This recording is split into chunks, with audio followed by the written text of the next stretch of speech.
मध्य प्रदेश के दमोह से बीते दिनों एक बड़ा मामला सामने आया था, जहां एक फर्जी डॉक्टर का भांडाफोड़ हुआ था, जिसके बाद प्रदेश की सरकार ने फर्जी डॉक्टरों पर शिकंजा कसने के लिए सख्त रुख अपनाया था।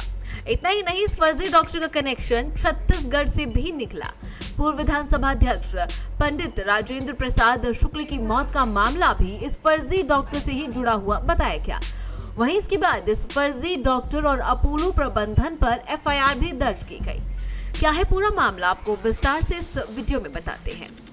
छत्तीसगढ़ की विधानसभा के पूर्व अध्यक्ष और विधायक पंडित राजेंद्र प्रसाद शुक्ल की साल 2006 में अपोलो अस्पताल में हुई संदिग्ध मृत्यु के मामले में अब एक नया मोड़ आ गया है। पंडित शुक्ल के पुत्र डॉक्टर प्रदीप शुक्ल की शिकायत पर सरकंडा थाना में अपोलो अस्पताल प्रबंधन और फर्जी डॉक्टर नरेंद्र विक्रमादित्य यादव के खिलाफ गंभीर धाराओं में एफआईआर दर्ज की गई है। बता दें कि दमोह पुलिस ने फर्जी डॉक्टर को गिरफ्तार कर लिया गया है। फर्जी डॉक्टर से पूछताछ भी हो चुकी है। कई सारे दस्तावेज भी इसके झूठे पाए गए, वहीं उसकी डिग्रियां और बाकी सब कुछ भी झूठा पाया गया। इसी बीच डॉक्टर प्रदीप शुक्ल की माने तो उनके पिता को 2 अगस्त 2006 को सांस लेने में तकलीफ के कारण अपोलो अस्पताल में भर्ती करवाया गया था बिलासपुर में। वहां डॉक्टर नरेंद्र विक्रमादित्य यादव से उनकी मुलाकात हुई। उन्होंने वहां एंजियोग्राफी की, एंजियोप्लास्टी की गई। ऑपरेशन के 2 ही घंटे के भीतर में पंडित शुक्ल की हालत बिगड़ने लगी। उन्हें इसके बाद आईसीयू में भर्ती किया गया। 18 दिनों तक इलाज चला, लेकिन इसके बावजूद उनकी मृत्यु हो गई।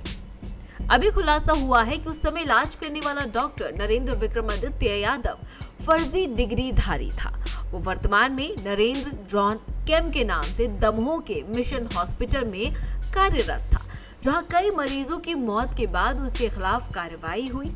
उसकी कार्डियोलॉजिस्ट की डिग्री फर्जी पाई गई, उसे गिरफ्तार कर लिया गया। साथ ही ना तो उसका कोई पंजीकरण इंडियन मेडिकल काउंसिल में था और ना ही छत्तीसगढ़ मेडिकल काउंसिल में। जांच में ये भी पाया गया कि अपोलो अस्पताल प्रबंधन ने बिना समुचित सत्यापन के फर्जी डॉक्टर को हृदय रोग विशेषज्ञ के पद पर नियुक्त कर लिया था, जिससे न सिर्फ पंडित शुक्ल की बल्कि अन्य मरीजों की जान को भी खतरे में डाला गया।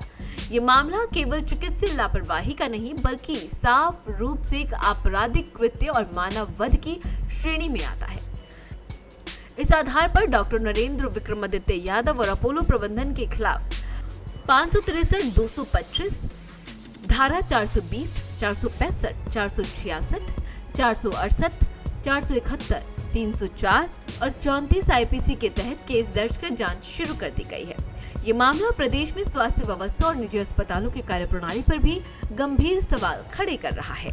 फिलहाल सुनिए इस पर पुलिस अधिकारी का क्या कुछ कहना है। थाना सरकंडा अंतर्गत अपोलो हॉस्पिटल के विरुद्ध डॉक्टर प्रदीप शुक्ला जो प्रार्थी हैं, उन्होंने शिकायत की थी कि उनके पिता राजेंद्र प्रसाद शुक्ल जी जो पूर्व में विधानसभा छत्तीसगढ़ के अध्यक्ष थे और विधायक भी थे, उनका उपचार कराया गया था वर्ष 2006 में और 18 दिन उनका जो हार्ट सर्जरी की गई थी डॉक्टर नरेंद्र विक्रमादित्य यादव के द्वारा अपोलो अस्पताल में। 18 दिन उसके बाद उनको आईसीयू में रखा गया और उसके 18 दिन पश्चात उनकी मृत्यु हो गई। तो इसमें जिला दमोह में जो नरेंद्र विक्रमादित्य यादव हैं, वो नाम बदल के नरेंद्र जॉन केम अपना नाम बदल करके वहाँ दमोह जिले में मिशन अस्पताल में प्रैक्टिस कर रहे थे अभी के समय में, और वहाँ भी कुछ लोगों की उनके उपचार के उपरांत मृत्यु हुई थी। तो वहाँ दमोह जिले में उनके विरुद्ध अपराध कायम किया गया है और उनको गिरफ्तार किया गया है। डॉक्टर प्रदीप शुक्ला जी की शिकायत मिलने पर से थाना सरकंडा द्वारा पुनः इसकी अच्छे से जांच की गई और ये पाया गया कि इनके पास जो सर्टिफिकेट्स थे वो फर्जी थे और ये मेडिकल काउंसिल ऑफ इंडिया में रजिस्टर्ड भी नहीं थे, जो छत्तीसगढ़ के मेडिकल काउंसिल में भी रजिस्टर्ड नहीं थे और ये प्रैक्टिस कर रहे थे हार्ट सर्जरी का।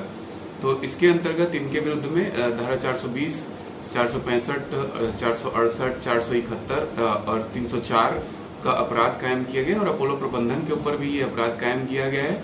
जल्द ही हम दीगर राज्य टीम भेज करके इसमें कार्रवाई करेंगे और जो अन्य दस्तावेज है जो इनके खिलाफ हमको एकजुट करने हैं, उनको हम जल्दी से जल्दी जमा करके इसमें सफलता अर्जित करेंगे।